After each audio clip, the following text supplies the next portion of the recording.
Hello, friends. Joe Lynch here from the Logistics of Logistics. And today I am talking to my friend, Mike Marut, about the Broker Carrier Summit. We're also going to talk about his company, Revenova. Mike, please introduce yourself and your company, where you're calling from today. Well, Joe, it's always great to talk to you. I love seeing you at conferences and connecting, especially over this. This is fantastic. My name is Mike Marut. I'm the marketing manager at Revenova. We have a TMS. We built it on Salesforce, started in 2014, and we're based in the Chicago area. So today I am calling from our Chicago downtown office, and we've been around for about, almost, 11 years now. Crazy to think about that. Yeah. And you guys are one of the sponsors of the Broker Carrier Summit. Talk about that for just a sec. We are. So the Broker Carrier Summit has been on my radar as the marketing manager for a little over a year now. I first met Dan Lindsay at another conference about a year ago, April 2024. And he was saying that, hey, we've been doing this Broker Carrier Summit. We would love for you guys to be involved, especially as a tech vendor. I really like the mission of what they're trying to do, bridging the gap between brokers and carriers, really making sure that relationship is solid and strong. As they have said that relationship has been strained over the years, to put it lightly, right? As a tech vendor, as a TMS provider that works with both brokers and carriers, that's something that's incredibly important to us, that relationship. But even beyond the business of it all, that relationship is incredibly important to the supply chain. So we want to make sure that we support that in any way we can. We're sponsoring their spring conference in Indianapolis. We've been sending a couple of people to each of their conferences, for the past couple of sessions, just to make sure that we're involved, make sure that we're there supporting those conversations, ideally being a part of them or helping be part of that solution, really to bridge that gap and bridge those conversations between brokers and carriers. Because our TMS has a CRM built in, because we're built on Salesforce, we think about relationships all the time. It's a customer relationship management system for a reason. So we talk about that a lot. Yep. So you said the few times here that you guys are built on Salesforce. For those of us, the non-techies, please explain, what do you mean that it is built, a transportation management system, on Salesforce? So think of, if Salesforce is like your phone, then Revenova TMS is like an app on your phone. It comes I with all like sorts of that. security features that Salesforce is investing in. They're investing $1 billion a year in data security, hiring people to try and poke holes in it. Really, I don't want to say reinventing the wheel, but they are really pushing the boundaries, pushing the envelope when it comes to Salesforce security. And because we have a TMS and Salesforce is a CRM, you get both. And that's one of the big reasons why that we built on Salesforce again back in 2014. The company's Salesforce has been around since 1999. That's 25, 26 years now. Yep. So I'm getting back to the phone thing. So look at my phone. The phone itself is hardware, right? And then for me, I have an Android. Apologize to all of you who thought I might be an Apple guy. I know, not cool enough. So is the Salesforce is basically managing the software that they're not a hardware maker. They're managing the software that lets all the apps talk. And I've said this before, is when I was at one of these conferences and I wanted to download some app and it cost like $2 or something. And I remember, without my glasses, sitting in my bed, I was able to buy it because my Android knows my credit card number and all my information auto-filled. I was like, boom. It was like 2 minutes. And the only reason that's possible is because there's this Android operating system or Google operating system that connects the dots. So if I think about how that works with Salesforce is the same kind of thing. They're the app.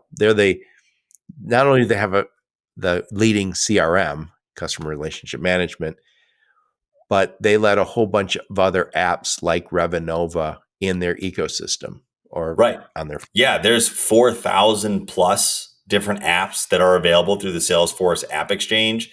And if you use Salesforce at all, you can use Revenova TMS in conjunction with any of them There's warehouse management systems on there. There's visibility tracking for supply chain.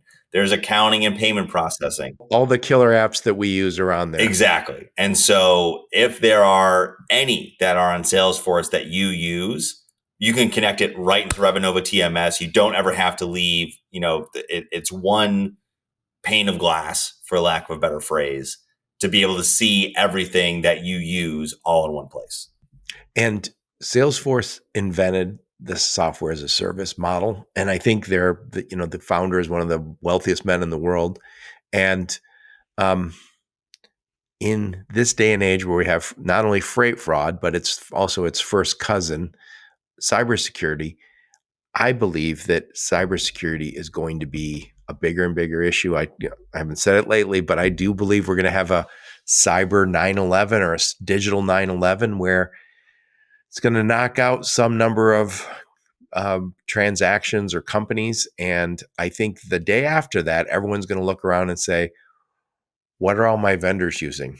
And I do believe that if you're one of those companies working with a Fortune 500 or even a Fortune 10,000, I think they're going to say, prove to me that you are not a potential attack vector. Right. Yeah. I mean, you want to make sure that you're minimizing as many risks as you can. Like you said, freight fraud seems to be a daily, weekly occurrence these days. Cybersecurity, I mean, you see it on the news, not necessarily with supply chain, but hacks happen. Security Yeah. breaches happen. The best companies in the world, we saw AT&T got hacked. The airlines, wasn't a hack; it was a vulnerability. I think it was with CrowdStrike, but it shows how I shouldn't say maybe it's a little fragile in places because this is a huge infrastructure that we built across the world in the cloud. Right. And ironically, as strong as it is, there are going to be weak points, I suppose. And that's why Salesforce is doing so much to avoid as many as they can and really invest in all that security. That way, all of your data within your system is as secure as can be, especially in this age of AI. Salesforce is investing in that so you can keep all of your data securely in your system, still take advantage of everything that artificial intelligence currently offers and has the potential to offer. So if you're going to be looking at using third parties and to any degree, whether it's AI or any other technology vendor, you need to seriously consider what are the security implications, what are the risks of having your data leave your platform and then come back. Yep. Yeah, and at one time we had our on-premise solutions, and when we moved to the cloud, it seemed like okay, there's some compelling reasons. You can scale it very quickly. You can access it across the world. There's a lot of good reasons we moved to the cloud, and I don't think the cloud is the problem. I think the challenge sometimes is, are you constantly upgrading that cloud? Because it's the hygiene, the day-to-day cleanup that is required to keep it safe. And I know I've talked to you guys before on my podcast. Salesforce spends like $1 billion a year on upgrades and security. That is a little more than the average cloud computing company. Yeah, just a little bit, just a little bit. But yeah, you're absolutely right. I mean, the investment that they're putting in on a day-to-day, week-to-week, month-to-month, year-to-year basis is incredibly important. And to your point about hygiene, yes, there's a good amount of maintenance involved, but you're paying for top of the line security, right? And you can't let things fall through the cracks. Yep. So Revenova is a TMS, and it's a TMS that is for brokers and for carriers. Right. And which is getting back to the Broker Carrier Summit, one of the reasons why we are invested in seeing the success of a conference like this one is we have a modular structure for our TMS. Brokers can use it, carriers can use it. If a broker has some assets, they can have both sides of the house talking to each other. If a carrier has a small brokerage operation, both sides of the house can talk to each other all in the same system. So, we really want to make sure that brokers and carriers can get best of breed tech solutions. We think, of course, that we're one of them. But we want to make sure that we simplify things as much as possible. We talked about automation before. Yes, there are going to be automated processes for sure, but we still need that human interaction. Yes. Supply chain and logistics is all about the human touch, right? Making sure that you build those relationships. So, which is why we built it on a CRM platform, so you can really keep track of your relationships in a better way and still be able to have that human touch.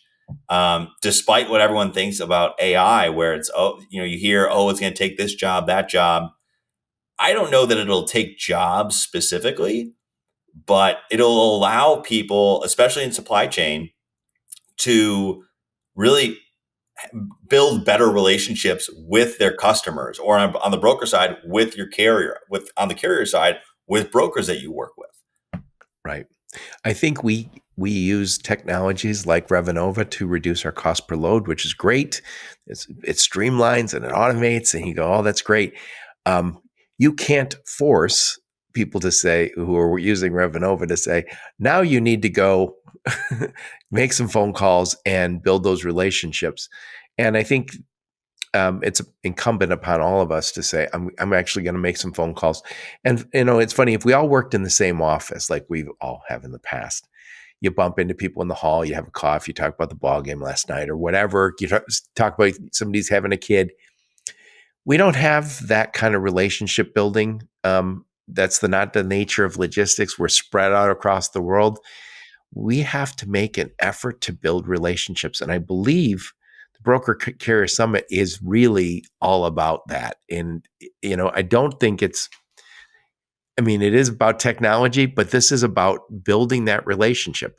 The tension that tends to be there, we need to alleviate that tension. And it's hard to be angry when you're sitting around talking to people as opposed to online. There's all these angry things about the broker saying about carriers and the carriers saying about brokers. But when you're having lunch together, it tends to be a little more civil. And you go, oh, that's just another guy making his living slightly different than I do.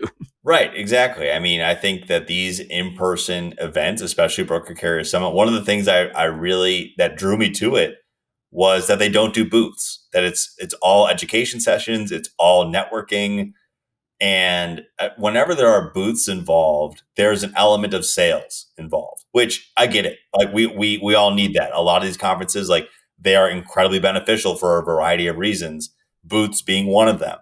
But I do think that a differentiator for Broker Carrier Summit is that you almost, I'm going to say, minimize the salesy pitch or vibe to the event. Yeah.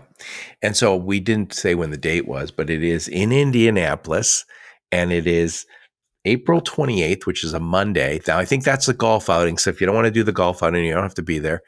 But if you want to golf, get there. We're the golf ball And then, sponsor. So, hey, go and golf, get a all couple of our right. golf balls. Forget that. You have to be there on the 28th so you can hit the Revenova golf balls. And then it's Tuesday, Wednesday, Thursday, and I believe Friday is a breakfast and kind of a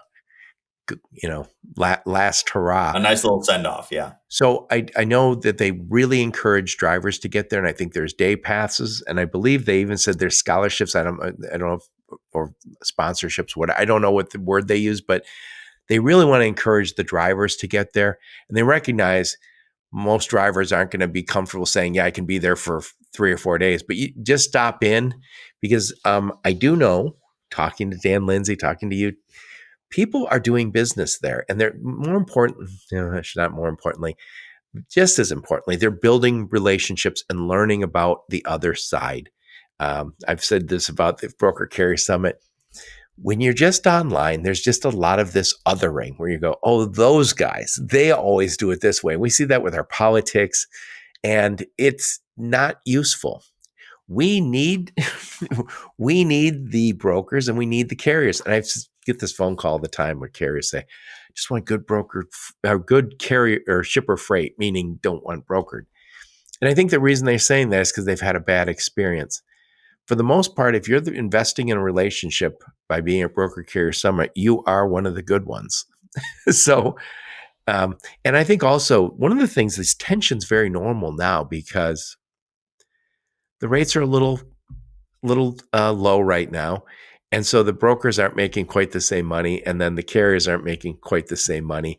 And I think the thing with brokers is they see the top line and they go, well, this isn't great, but it's okay. And then the carrier sometimes doesn't see that top line and goes, yeah, that broker's ripping me off. and not really, it's not true. Neither one is making the kind of money they want to make right now. Yeah, no, I think everyone is kind of tightening their belts a little bit. Yep. Yeah. And by the way, it's not easy to sell tech this time of year, this time when everybody's a little down. So everybody's feeling it. Yeah. I mean, you talk about the freight recession of the last couple of years, I've seen it argued both ways. Is it over? Is it not? Selling the tech side of it's a challenge for sure. But no matter how business is going, you should always be shopping technology, because if it can make you more efficient, that long term makes you more money. If you can automate some processes, awesome. There's your efficiency and there's your relationship building right from the get go. There's so many long term benefits that should be constantly in the minds of decision makers, no matter how the freight market is going. By the way, one last thing before I forget.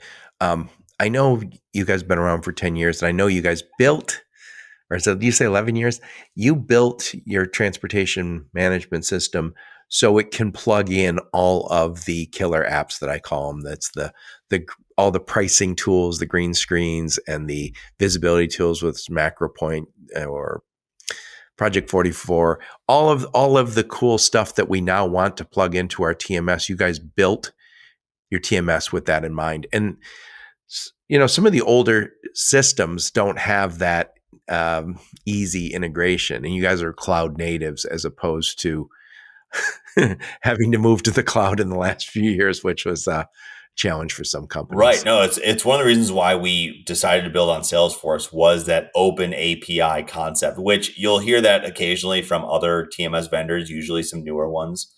But it's incredibly important. We want to make sure that our customers have the partnerships and the integrations that they need.